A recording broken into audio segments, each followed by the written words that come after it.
My sincere greetings to one and all. Today, in this video, we are going to discuss a very beautiful poem written by Walt Whitman. The title of this poem is A Song. Walt Whitman की biography already channel पे shared है, उसका link description box में आपको मिल जाएगा. A glimpse poem में हमने biography वाला पोर्शन भी कवर कर लिया था. अ सॉन्ग एक शॉर्ट लिरिक पोएम है, छोटी सी पोएम है, लिरिक पोएम है. लिरिक का मतलब जिसको गाया जा सके. That celebrates the ideals of love, comradeship and democratic unity. In this poem, Whitman expresses his vision of a strong and lasting nation built not on power or force but on deep bonds of friendship, mutual respect and lifelong affection among people. ये जो poem है इसमें जो main idea है वो idea है democracy का, एक यूनिटी का, कॉमरेडशिप का, कि जो देशवासी हैं वो बहुत प्यार से रहें, आपस में भाईचारे के साथ रहें. और नेशन जो है वो बनता है डीप बॉन्ड्स के साथ, जब सिटीजन्स आपस में प्यार से रहते हैं, ना कि केवल पावर या फोर्स के ज़रिए. By emphasizing the love of comrades, Whitman highlights human connection as the true foundation of social harmony and national strength.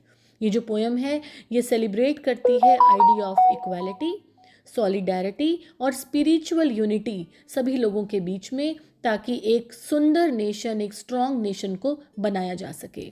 Let us discuss this poem paragraph wise. सबसे पहले first stanza. Come I will make the continent indissoluble. I will make the most splendid race the sun ever yet shone upon. I'll make divine magnetic lands with the love of comrades, with the lifelong love of comrades. Comrades होते हैं जो companion होते हैं, साथी होते हैं. In the opening lines, Whitman expresses his dream of creating a united and unbreakable America. Indissoluble होता है जिसको तोड़ा न जा सके. तो ये विटमैन अमेरिकन पोइट हैं, तो ये चाहते हैं कि अमेरिका एक ऐसा देश बने जो पूरी तरह से यूनाइटेड हो और जिसको कोई भी तोड़ ना सके. He wants to make the continent indissoluble, meaning permanently united through human affection and brotherhood. The poet imagines building the most splendid race. ये most splendid race है USA के लोग. A noble and harmonious society admired by the world. कि पूरा संसार America की प्रशंसा करे. वो एक इतना सुंदर अमेरिका बनाना चाहते हैं जो अमेरिका में सबसे ज़्यादा स्प्लेंडिड रेस हो, ह्यूमैनिटी हो, अमेरिका के लोग इतने ज़्यादा रॉयल हों, इतना अच्छा कॉन्टिनेंट बने कि पूरा संसार उनकी प्रशंसा करे. I will make divine magnetic lands. इसका मतलब that love and friendship will attract people toward one another like a magnetic force. America जो है वो इतना ज़्यादा आकर्षित करेगा लोगों को अपनी तरफ जैसे एक मैग्नेट अट्रैक्ट करती है.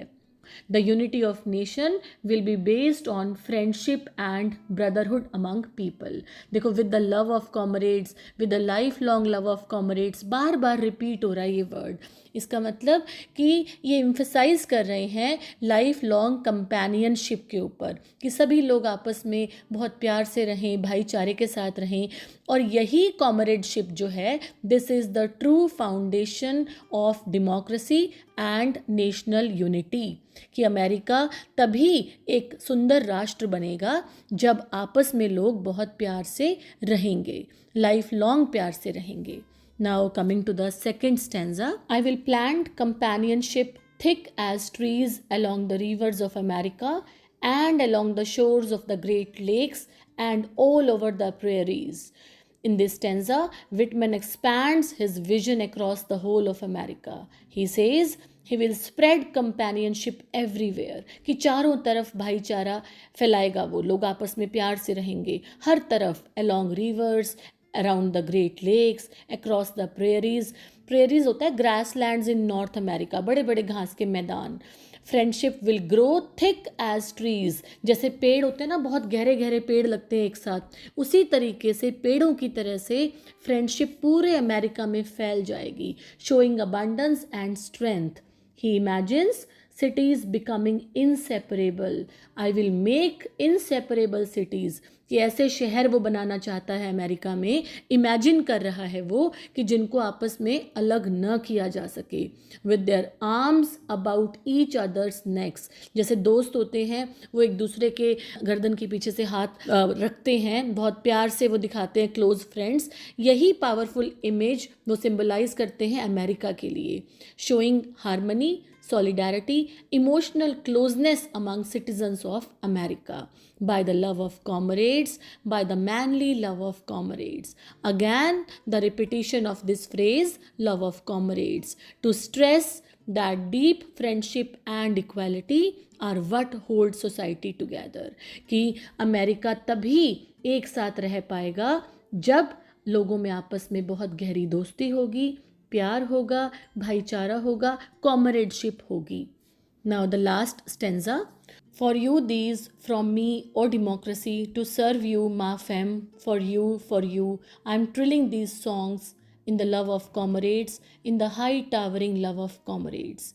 यहाँ पे विटमैन डायरेक्टली डेमोक्रेसी को पर्सोनिफाई कर रहे हैं, उनको कह रहे हैं o democracy, to serve you, तुम्हारी सेवा करने के लिए, मा फेम एक फ्रेंच वर्ड है जिसका मतलब है माई बिलेवड, माई वुमन, माई वाइफ। तो ये डेमोक्रेसी को सीधा अपनी बिलेवड कह के संबोधित कर रहे हैं और कह रहे हैं कि तुम्हारे लिए ही मैं ये गाने बना रहा हूँ, गाने इजाद कर रहा हूँ, डेडिकेट कर रहा हूँ तुम्हें ये गाने। किसको? डेमोक्रेसी को। डेमोक्रेसी होता है प्रजातंत्र। इन the love of comrades, in the high towering love of comrades. High towering होता है जिसकी बहुत ज़्यादा इंपॉर्टेंस हो। The phrase trilling these songs suggests cheerful and musical expression. His poetry is inspired by the love of comrades. जितने भी songs बनाए Walt Whitman ने, वो सारे इंस्पिरेशन कहाँ से मिली? Through the love of comrades. और वो मानते हैं कि ये जो high towering love of comrades है, जिसको वो बहुत इम्पोर्टेंस देते हैं, यही एक पावरफुल और एलिवेटेड फॉर्म है फ्रेंडशिप की, जो कि लोगों को यूनाइट करती है और एक नेशन को स्ट्रेंथनिंग देती है, पावर देती है, यूनाइट करती है। The poem ends with the hope and faith in human companionship as the strongest force behind democracy. कि जिस भी देश में डेमोक्रेसी है, लोगों का शासन है, प्रजातंत्र है, उसके पीछे जो बुनियाद है वो क्या है? लोगों का आपसी प्यार, कॉमरेडशिप, कंपेनियनशिप। तो थीम की अगर हम बात करें तो मेन थीम डेमोक्रेसी है, यूनिटी है और ब्रदरहुड है या कॉमरेडशिप है। Walt Whitman believes that a strong nation can be built through love, friendship, companionship among people. He dreams of an America where citizens live together in harmony and equality. वो एक ऐसे America का सपना देखते हैं कि इतना सुंदर अमेरिका बनेगा हमारा, जिसके पीछे लोगों का प्यार होगा, लोग आपस में बहुत हार्मनी से, इक्वालिटी के साथ रहेंगे। The poem highlights lifelong comradeship as the foundation of democracy. कि जो बेस है अमेरिका का वो कॉमरेडशिप होगा, भाईचारा होगा। Whitman presents love and human connection as powerful forces that can unite the whole country.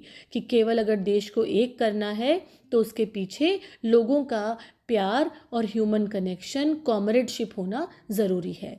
This was all about this lyric poem, a song. कोई भी कन्फ्यूजन है तो कमेंट सेक्शन में डाल दीजिएगा। I will try to resolve it.